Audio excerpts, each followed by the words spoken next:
Everyone, welcome back to Dog Q&A. This is number 60.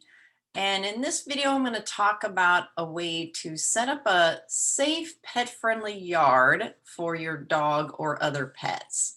So let me go ahead and share my screen here and we'll get started.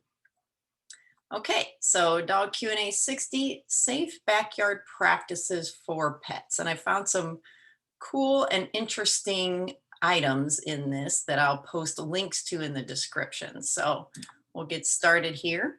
So first up is, if you can, it's always good to install a fence for your dog.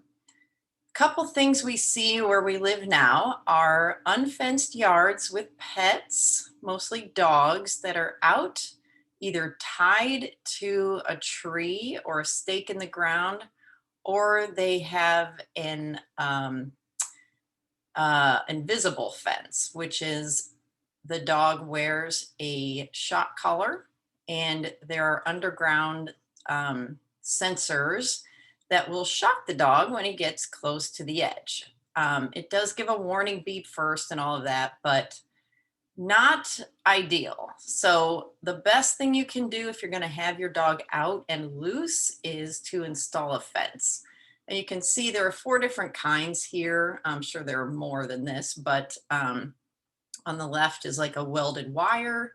Then there's an iron. The white one is like I've seen those at Home Depot, the vinyl fencing. And then on the right is a wood fence. So you want to consider your dog's breed and size. If you've got something like a husky or a shepherd, you want a solid wood fence with nothing that can act as a stepping stool or a ladder. Like the vinyl fence, you can see those ridges. That is a ladder for a dog. So keep that in mind. And of course, the fence on the left and then the iron fence look a little shorter than 6 feet. So a lot of dogs can just jump right over that. So think of that when you are considering what kind of fence to put in. And then some websites suggest adding a little peeking area for your dog to see through.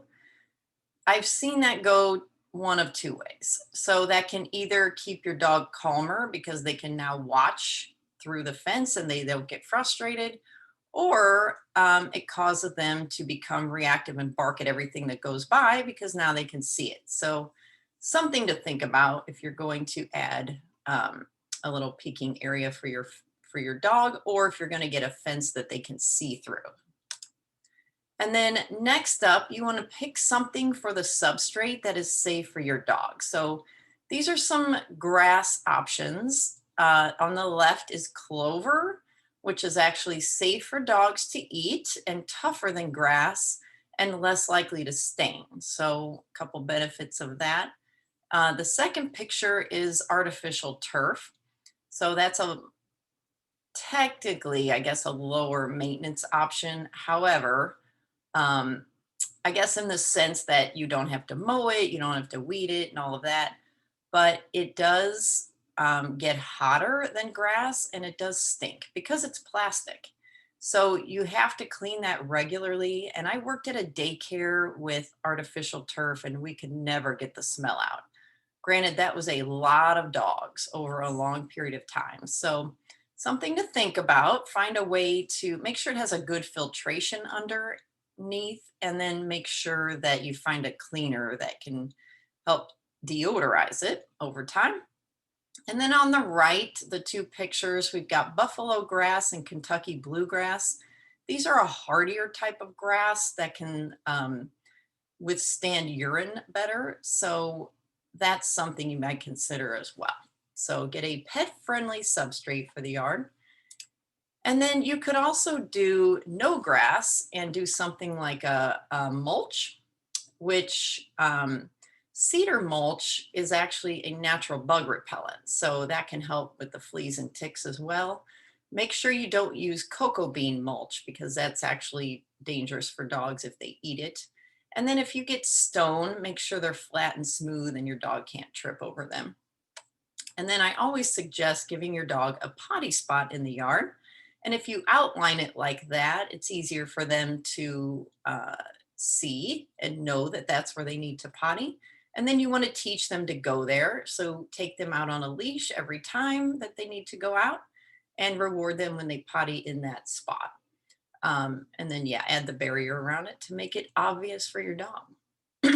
Okay, and then when you get to the plant and flower time, when you want to plant some fun things, make sure you use dog safe flowers and plants. So some safe ones to consider would be like snapdragons, marigolds, cilantro, sage, sunflowers, tiger lily, and zinnia. So these are all safe things to plant.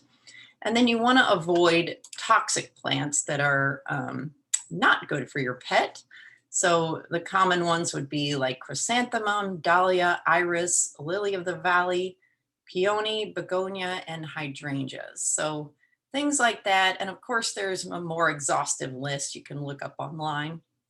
But just something to think about when you're planting things in your nice pet-friendly yard is look for things that if your dog's likely to eat, it will not hurt them. Then you want to get a pet safe fertilizer and weed blocker. So I found a few out there and I'll talk about each of these. And one of these is very exciting for me. So the one in the top left, this pet safe one here, that's the brand Pet Safe. It's a fertilizer that it's rated on every site I've found as the #1 safe fertilizer to use around pets and children. So something there. And then Scott's, which is a common brand, they have a natural lawn food here. And then the rest of this is Sunday. The name of the brand is Sunday, and it's a lawn kit. It's a subscription thing. It's all natural, and it's like a monthly plan that you get based on your soil, climate conditions, and your lawn. So they'll actually send you a soil test for your lawn to get more of a specific formula for your grass or lawn. So, and then they do offer a weed killer as well. So I was really interested in this Sunday subscription. I found that very appealing to me. And then you want to put up shade, especially for dogs. They need shade. I don't care what kind of dog it is. They all eventually you want to lay in some shade. So on the left, you see what's called a dog or a pet umbrella. So that's an umbrella for your pet. I'm sure because it's marketed for dogs, it costs more money. And it just stakes into the ground there. And there's actually a tie out on the bottom of it that you can attach your pet to. But if you have a fence, you don't need that. And then in the middle is just a tarp that's stretched across the top of the wall, which in this case looks kind of like a daycare setup. And then over here is sort of this little shack that someone built for their boxers. So there's all kinds of ideas out there. You could put in a dog house.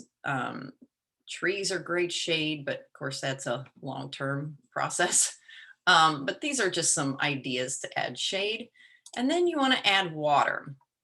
So on the left is a dog watering system, and that is called the brand is Scuttles. So your dog steps on the pedal, it's hooked to your hose, and then when he steps on it, the water comes out and he can drink it. So then it always gives him fresh water. The next option would be putting in a little pool. This one looks like they dug out a hole, put a plastic pool in, added a little water feature behind it, and then put some steps in for their dog. So that's kind of a cute idea. This obviously is just a sprinkler, and this dog is going crazy for the sprinkler and jumping through it. So that also keeps him occupied mentally and physically, I guess. And then on the right is this Orvis cooling dog pool. And I saw it on dogpools.com, but I don't believe it exists anymore. I just thought this was a brilliant idea. And I'm a little sad that it's not out there anymore, but I just wanted to put it up in case somebody maybe could find it or could find something similar, but it's just some ideas for you to add some water for your pet. And then you could also do a digging box. So dogs often will dig in an area and lie in it to keep cool. So you could set one up for your dog. The one on the top, you have these two dogs in this little sand pit, and there's an umbrella over the top, so they're in the shade. And then this one's shaded as well, and it's just, and you put a barrier around it so your dog doesn't spill the sand out everywhere, obviously. And then you can also bury fun things in it, like treats and toys. And that's gonna give your dog some mental stimulation as well. So give them something to do there. And then that teaches them to dig there more. So it reinforces their digging spot. And then, so in summary, you want to, when you're going to create a safe pet friendly yard, fence your yard so your pet is safely contained, add a pet friendly substrate that they can walk on, and if they ingest it, will not hurt them. Give your dog a potty spot to help maintain your beautiful yard. Grow pet safe plants using a pet safe fertilizer. Um, and if you have weeds that come through, make sure you use a pet safe weed killer. And then set up cooling areas for your pets, like water and digging spots. So hopefully this helps give you an idea on how to make your yard a little safer for your pet, a little more enjoyable for them. And then if you have any specific needs you need to address with your pet or your dog specifically, then you can contact me on my website here, and I would be happy to help you. Okay, everyone, hope you enjoyed this, and I will see you next time. Bye-bye.